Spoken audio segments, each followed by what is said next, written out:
Hello, I am Max. Welcome to our presentation about global talent management. Hey, my name is Sarah and I am a potential applicant for a job at Facebook.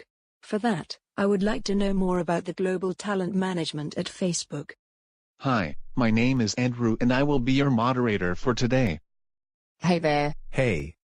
My name is Max. How can I help you? I want to visit the Facebook headquarters, as I would like to get more information about the topic global talent management. Perfect, I am an expert in that topic. It would be a pleasure if you can join me upstairs where I can explain you more about that topic. We experience massive change, for example the digitalization of industry, demographic challenges and the growth of companies change the way of doing business in the future.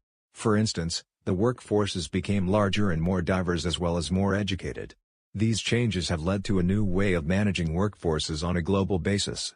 Talent management is a topic that is often discussed in this context. There are several challenges in the field of GTM that organizations have to face in order to overcome the competition in acquiring talents. However, most businesses worldwide, with every size, are confronting several GTM challenges that will have an impact on the business strategies. Alright, in the next few minutes Max will explain the topic of international human resource management. Max, can you tell me a little bit more about international human resource management in context of GTM? So Sarah, by looking at all the potential challenges of GTM, IHRM can be introduced. Due to the introduction of increased worldwide economic development and extensive global communication, IHRM is seen as more challenging as before. But further, a major topic is the importance of maximizing the talent of individual employees as a unique source of competitive advantage. But there are other important challenges. Let's take a more detailed look. So, the first major challenge is to getting the right skills in the right numbers to where they are. The second challenge is to spreading up-to-date knowledge and practices throughout the MNE, regardless of where they originate. The last challenge is that companies need to identifying and developing talent on a global basis. In the following, Max is explaining Sarah more about the definition of global talent management and why it is so complicated to find the correct definition of that. Although there seems to be a growing consensus to the meaning of talent management, there is no clear definition of GTM. It varies depending on the context and is used interchangeably with IHRM. However, the recent trend in domestic talent management could help us to clarify the definition of global talent management. It can be described as best by dividing the term into 3 research streams. So, the first talent management stream is conceptualized based on typical human resource department practices and functions. Next, talent management can be classified in terms of HR planning and projecting employee and staffing needs. Lastly, talent management is defined as a generic entity and either focuses on high-performing and high-potential talent or on talent in general. Let's have a look at the differences between GTM and IHRM. Talent management is in its infancy compared to IHRM, but it is an important component of this. Last but not least, GTM addresses wider concerns and criteria. Okay Sarah, now it is your time. You have prepared an interview with Cisco system. By this you can address the criterias that Cisco takes into consideration when it comes to GTM. Afterwards please present the relating integrative framework. So let me introduce to you I know Colin, a HR manager at Cisco system. Hello Mr. Colin, how is your company acquiring talents? Hello Sarah, thank you for letting me the opportunity to explain that. So yeah, first of all, as Cisco is a huge American company, and we have local offices here in France. And yes, such as many companies, we have the opportunity to acquire talents.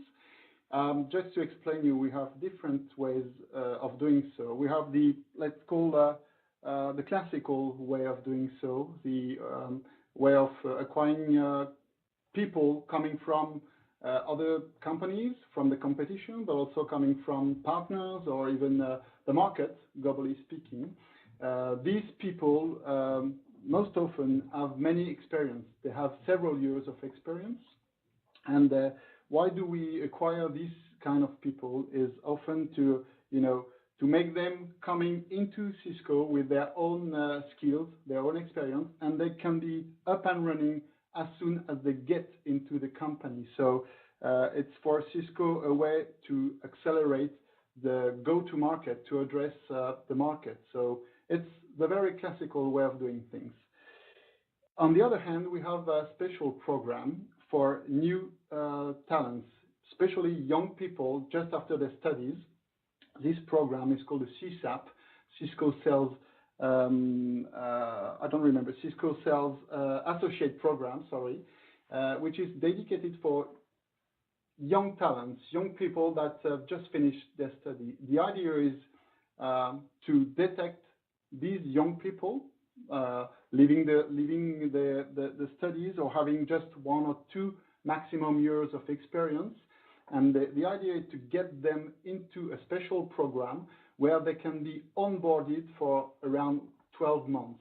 So this program will let them, to leverage their skills, to acquire the knowledge of what Cisco, what the market is, etc. They won't have any specific responsibility. They won't have any special quota or whatever.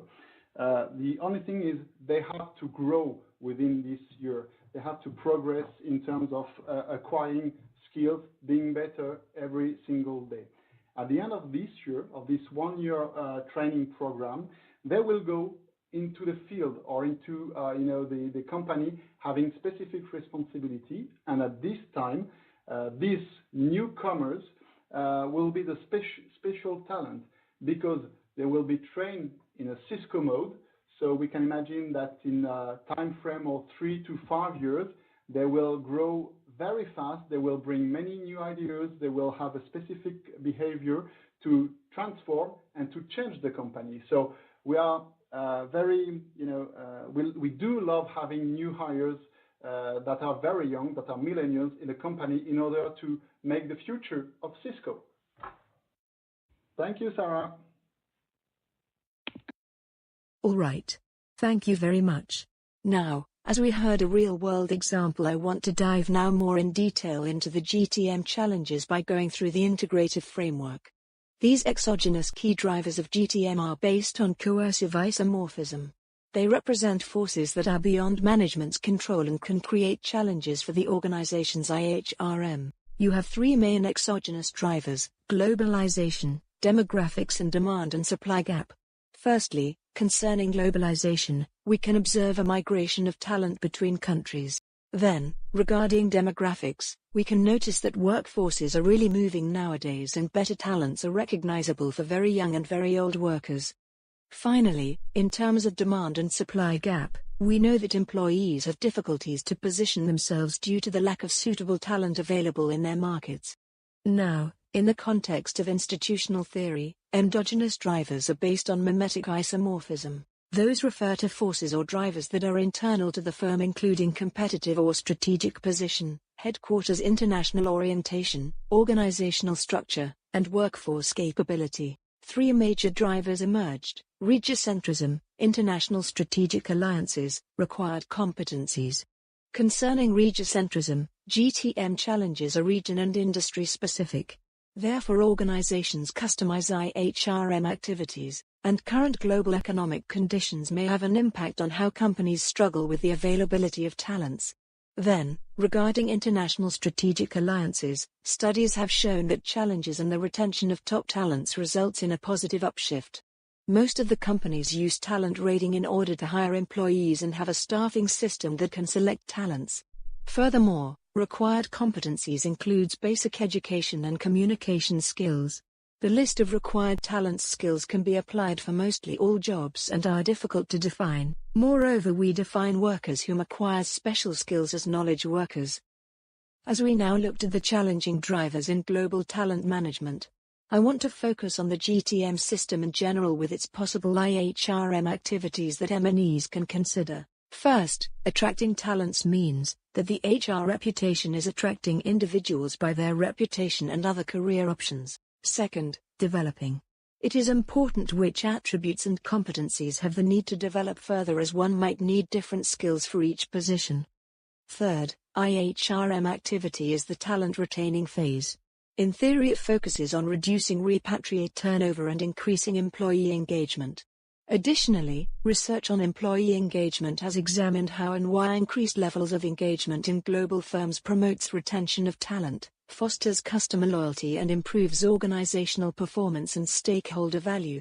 Now, diving into the final part of the framework, the global talent management effectiveness in general, The global talent management effectiveness is generally defined in terms of utilizing and integrating appropriate HRM practices and policies that enhance the overall performance. There are 3 criteria that called for inclusion in this framework: improve HR's impact, competitive advantage, and last but not least the talent positioning. First, improve HR's impact. 3 specific elements are highlighted by current studies: need for alignment, developing talent management, and building talent management scorecards.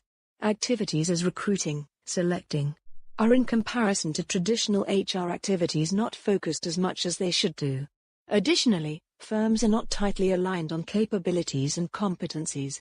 This leads us to the second criteria: the competitive advantage. Companies can create and keep the competitive advantage if they adapt and solve the challenges of GTM with IHRM activities. Furthermore, organizations that successfully implemented activities in short and long-term perspectives are likely to realize a sustainable gain and can result in stronger management leadership. Last but not least, the third one is the correct talent positioning. This is important for companies to develop a bench strengths in all positions to ensure a constant talent quote. To sum it up, a high HR impact and the correct adaptations to create a competitive advantage with the correct talent positioning will result in a major advantage and success guarantee for the company. So for the next scene, it is Max's turn to convince Sarah about the benefits Facebook has in terms of their talent management practices. So Max, what is it that makes Facebook so special in retaining and managing talents? So it is all starting with our 6-week onboarding process. In order to support innovative thinking, we encourage employees to quickly implement and proceed their ideas. So how are we retaining our employees? First, we offer parental leave and reward employees based on their performances. Additionally, we enable innovations by offering an innovative thinking workshop. Last but not least, Facebook rewards special talents for their outstanding performance with huge prizes to attract and maintain a high performance level. So Sarah, thank you for joining us today. I hope you have learned a lot about GTM, how we implement this in our company and in comparison to Cisco system. Thanks for having me here. It really helped me to get an insight about GTM and Facebook. I hope to be able becoming part of your team one day.